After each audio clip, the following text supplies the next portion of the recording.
क्या है ना, जब हम आजाद हुए थे तो उस समय ब्रिटेन ने एक चाल चला था। उसने कहा अगर हम इन्हें सीधी आजादी देके जाएंगे तो ये हमसे हिसाब मांगने लगेंगे, इसलिए इनका पैर तोड़ दो। इसलिए उन्होंने अफगानिस्तान तोड़ दिया, पाकिस्तान तोड़ दिया और बांग्लादेश, म्यांमार।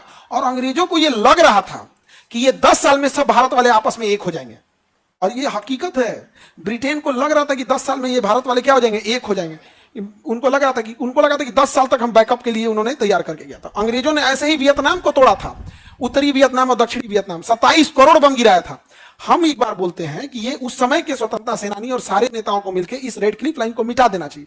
तो लोग कहे इतना आसान है, तो सीधे बोलो तुम्हारे पास का नहीं है। हम दिखाते हैं एग्जांपल।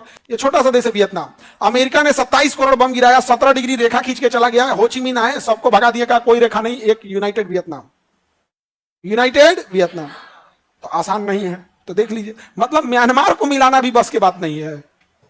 तो ब्रिटेन को देखो किसको रखा है, फ्रांस को देखिए, फ्रेंच गुयाना। ब्रिटेन को देख लीजिए, डिगो गार्सिया।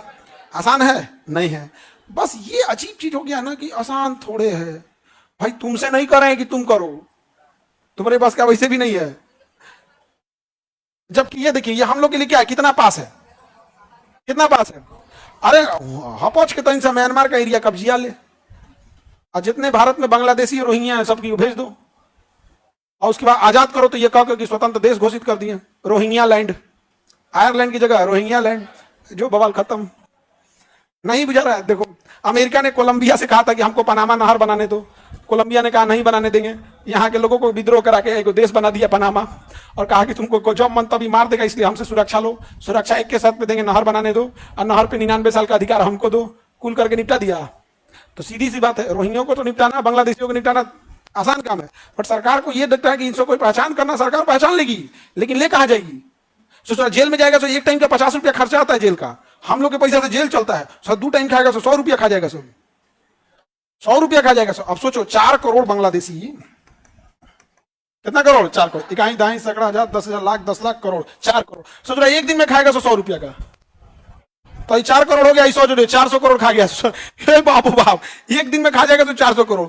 अब तो हम लोग भूखले रह जाएंगे। हो तो एक के दिन में खा गया तो 400 करोड़, महीना में के तो भाई एक के दिन के ना बर्दाश्त हो रहा है। हाँ, 1200 करोड़ खा जाएगा उसे, 1200 करोड़ खाएगा साहब, 3 दिन में 1200 करोड़ खाएगा साहब, 12,000 करोड़ का।